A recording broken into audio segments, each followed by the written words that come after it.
Welcome to the deep dive. Hello. So today we're jumping into a specific stack of sources you shared with us. It's basically a collection of news snippets, Right. all pulled from CoinMarketCap, all from a single day, June 7th, 2025. Yeah. And our mission today is pretty straightforward, really. We're going to look at these specific headlines, these summaries you gave us, pull out the main info, and just see what this, slice of news tells us about the crypto scene on that one day, based just on these sources. Okay. And what's interesting right off the bat is that main title you flagged. These cheap altcoins could go bananas if Bitcoin, BTC, breaks its all-time high again. Yeah, that definitely catches the eye. It sets a pretty compelling hook, doesn't it? Okay, so let's unpack that day, June 7th. Like you said, that main title points to a potential future, right? Right. Altcoins may be surging, Right. but it's conditional on Bitcoin breaking its old peak. Exactly. The sources frame it like a key thing to watch, a potential market driver. It's basically saying, if BTC breaks that previous high, then watch out, because these sources suggest certain altcoins could make big moves. Though, it's worth noting, the snippets don't actually list which altcoins. Ah, okay. So it's more about the condition BTC breaking the ATH and the potential effect mentioned in the title. Precisely. It flags that specific event, breaking the peak, as potentially significant. Gotcha. So that's kind of the big picture, maybe forward-looking idea presented. Yeah. But then when we actually dig into the other news items provided for that same day, June 7th, well, it paints a much more detailed picture, doesn't it? Oh, absolutely. Much Right. more granular. It shows what was actually happening, specific events across the market on that particular day. Right. It's not just about waiting for one big price number. No, not at all. It seems like it was a mix of lots of different things, specific events, impacting different parts of the crypto world. Okay, so let's dive into those specifics then. What's first step? Something about Arca and Circle. Yeah, that's right. The sources report that Arca, they're an asset management firm, pretty well known. They apparently divested all their shares in Circle. All of them. Wow. Circle, the USDC issuer. Exactly. And the reason given in the source, it was an IPO allocation dispute. An IPO dispute. Okay. Yeah, the sources even mentioned Arca's CIO, Jeff Dorman, criticizing the allocation. Huh. And the source material notes this whole thing had some kind of impact on USDC and, general market reactions. Doesn't specify exactly what reactions, but flags it. So basically, an internal disagreement between big players spilling out and becoming market news. Pretty much. Shows how those institutional dealings matter. Okay, so that's one piece. Institutional movement. Shifting gears a bit, what about platform stuff? There was news from Coinbase. Yes, the sources pointed to an announcement from Brian Armstrong, the CEO, Right. addressing something users definitely care about, account freezing issues. Ah, yeah. Always a concern. Well, according to these sources, he announced a really significant drop, like an 82% reduction in those kinds of freezing incidents. 82%. Yeah. That's a lot. It's a big number, yeah. And the sources also say he pledged, ongoing improvements, more transparency for users, that kind of thing. Okay, so a very specific metric aimed at improving user experience. That's interesting. Definitely. All right, moving from platform improvements to, well, a different kind of corporate news. This No Labs and Greg Kidd situation sounds intriguing. Oh, yeah, this one's fascinating. It's about a corporate strategy shift, basically. Greg Kidd. The early investor guy. Twitter, Square. That's the one. He's set to acquire a controlling stake in this company, No Labs. Okay. And the sources say the deal involves both Bitcoin and cash. He's also going to become CEO and chairman. Right, so taking the reins. But here's the really eye-catching part mentioned in the sources. No Labs is going to adopt a Bitcoin treasury strategy. A Bitcoin treasury strategy. We've seen a few companies do that, but... Yeah, but listen to this detail, or at least how the source phrases it. It says, Bitcoin making up 82% of its AUM, which, well, it strongly suggests 82% of its market capitalization. Whoa, hold on. 82% of their market cap in Bitcoin. If we're reading that phrasing from the source correctly, yeah, that's not just dipping a toe in, that's a massive commitment. Extremely aggressive for a corporate treasury. I mean, holding that much of your company's value relative to its market cap in Bitcoin? It certainly sounds like it, based on the source snippet. It's presented as a major strategic move, maybe signaling really strong conviction in Bitcoin as like a primary reserve asset for them. Definitely a data point about how some companies might be thinking about their balance sheets. Very different. Yeah. Okay, so we've got institutional divestment, platform fixes, a potentially huge corporate Bitcoin bet. What about market sentiment, trading activity, something about whales? Right. The sources mentioned that whales, large holders were apparently going all in on BTC call. Okay, so buying call options, betting on the price going up. Exactly, a bullish bet. And the sources specifically tie this whale activity to broader market optimism that Friday, June 7th.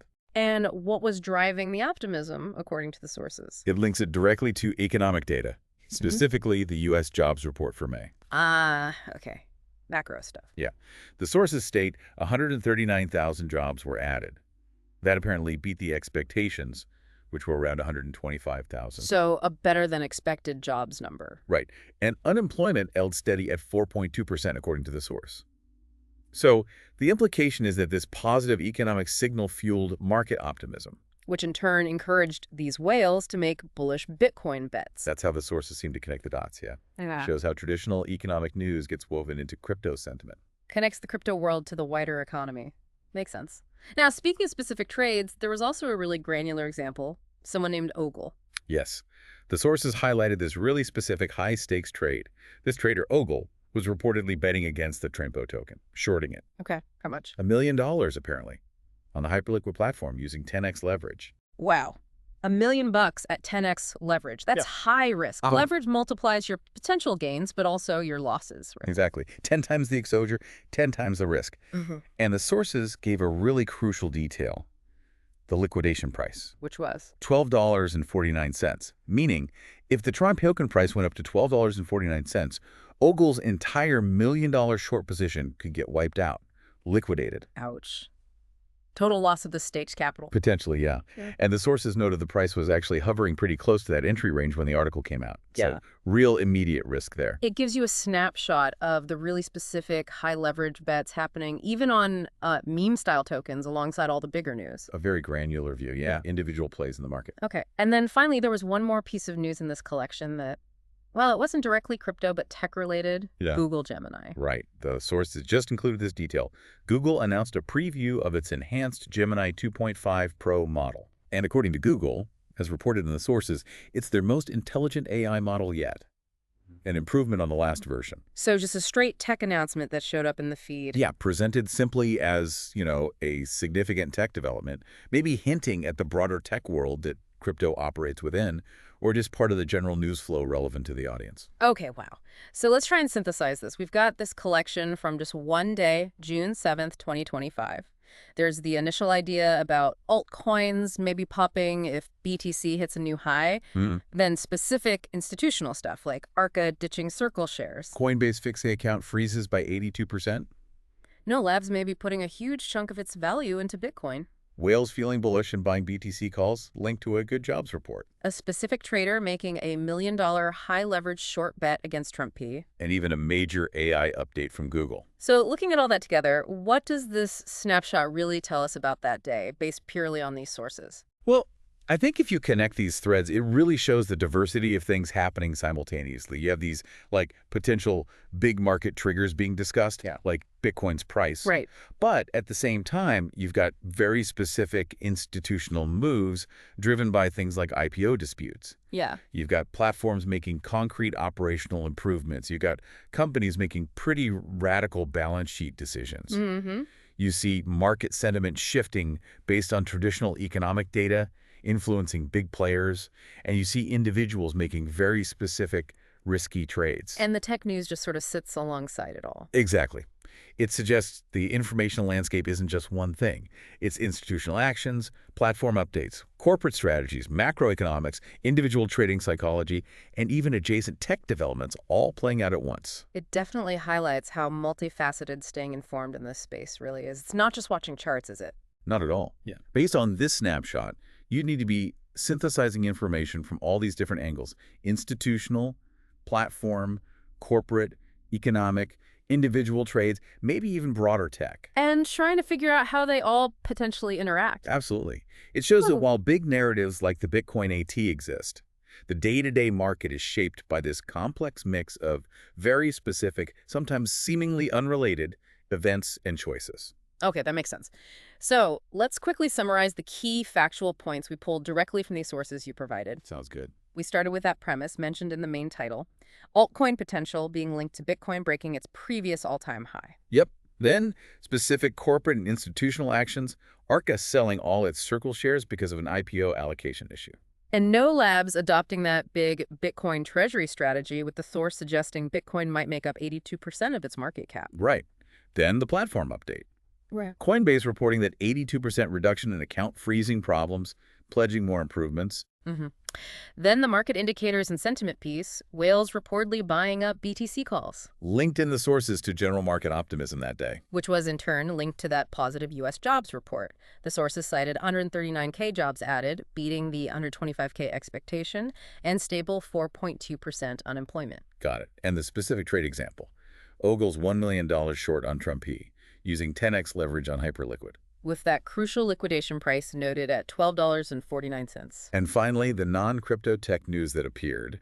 Google announcing the preview of its enhanced Gemini 2.5 Pro AI. Okay, so those are the distinct pieces of information presented in the sources for that day. Exactly. A specific snapshot from the news flow provided by you, the listener, for June 7th, 2025. Well, this was a really interesting deep dive, just focusing on the specific information landscape these particular sources painted for that one day. Thanks for sharing the material with us. Yeah, it was fascinating to unpack, and it leaves us with maybe a final thought for you, the listener, to consider. Oh. Given how varied all these pieces of news were, everything from a company's treasury policy change, an institutional dispute, a single trader's big bet, a macro jobs number, even an AI update popping up. What does that suggest about the different types of information, the different kinds of sources you might need to track, and, more importantly, try to synthesize to get a real handle on the market on any given day? How might these seemingly separate data points actually influence each other, even in ways that aren't immediately obvious? Something to think about.